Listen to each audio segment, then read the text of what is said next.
fill in the blanks with correct articles and suitable prepositions. এই টপিকটা মাধ্যমিক 2026 English পরীক্ষার সাজেশন। এছাড়াও তোমরা যারা ক্লাস 1 2 3 4 5 6 7 8 9 10 11 12 এছাড়াও যারা চাকরি পরীক্ষার জন্য প্রিপারেশন নিচ্ছে তাদের জন্য তো ভীষণ হট ইম্পর্টেন্ট। কেন? কারণ আর্টিকেল আর প্রেপোজিশন আমাদের ছেড়ে কখনো যাবে না। গার্লফ্রেন্ড বয়ফ্রেন্ড সবাই ছেড়ে চলে যাবে একদিন, কিন্তু আর্টিকেল আর প্রেপোজিশন তোমাকে ছেড়ে কোনোদিন যাবে না। সুতরাং এই টপিকটা শিখতেই হবে শিখতেই হবে শিখতেই হবে। শুরু করছি নাম্বার 13।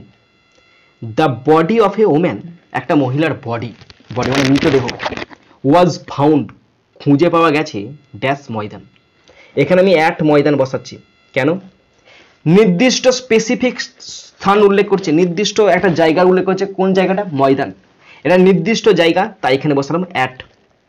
ড্যাশ হেড ইঞ্জুরিজ, এবং ওই মহিলার মাথায় আঘাত ছিল, তাহলে হুইথ হেড ইঞ্জুরিজ। তার মানে কি মাথায় আঘাত সমেত একটি মহিলাকে খুঁজে পাওয়া গেছে। কোথায়? ময়দানেতে।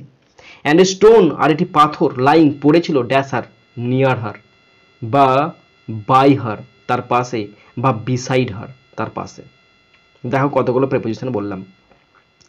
একটা মহিলাকে খুঁজে পাওয়া গেছে ময়দানেতে। কেন ময়দানের আগে অ্যাড বসলো? নির্দিষ্ট জায়গা, স্পেসিফিক একটা প্লেস, তাই অ্যাড বসলো।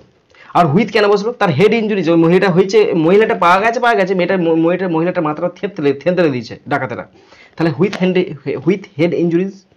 আবার যে পাথর দিয়ে থেতলে দিয়েছে সেই পাথরটা তার পাশেতেই পড়ে আছে, তার কাছেতেই পড়ে আছে, তার ধারেতেই পড়ে আছে। নিয়ার হবে, বাই হবে, বিসাইড হবে। ওকে, নেক্সট 14। ইন ড্যাশ ইভিনিং, এ তো ছোট ছেলেরা পারবে। ইন দ্য ইভিনিং, সন্ধ্যাবেলায়। কেন ইন দ্য ইভিনিং বলছিল? কারণ একটা particular time, in the evening, in the morning, at noon, by day, at night, at midnight, তাই ইন দ্য ইভিনিং, সন্ধ্যাবেলায়। দে উড সিট টুগেদার, তারা একত্রে বসে। Dash the dining table, at the dining table, একটা specific স্থানেতে তারা বসে। At the dining table মানে একটা স্পেসিফিক স্থান, অবস্থান। At the door, at the window, এরকম স্পেসিফিক স্থান একটা অ্যাট দ্য ডাইনিং টেবিলে বসেছে। অ্যান্ড রিয়ারেঞ্জ দ্য স্ট্যাম্পস, এবং স্ট্যাম্পগুলোকে রিয়ারেঞ্জ করছে, সাজাচ্ছে।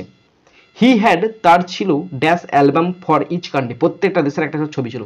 অ্যান অ্যালবাম, কেন বসলো অ্যান? অ্যালবামের এটা কি আছে? এলটা তো ভাওয়েল, তাই তো অ্যানে বসবে, তাই না? তাহলে in the evening they would sit together at the dining table and rearrange the stamps. He had an album for each country. Okay,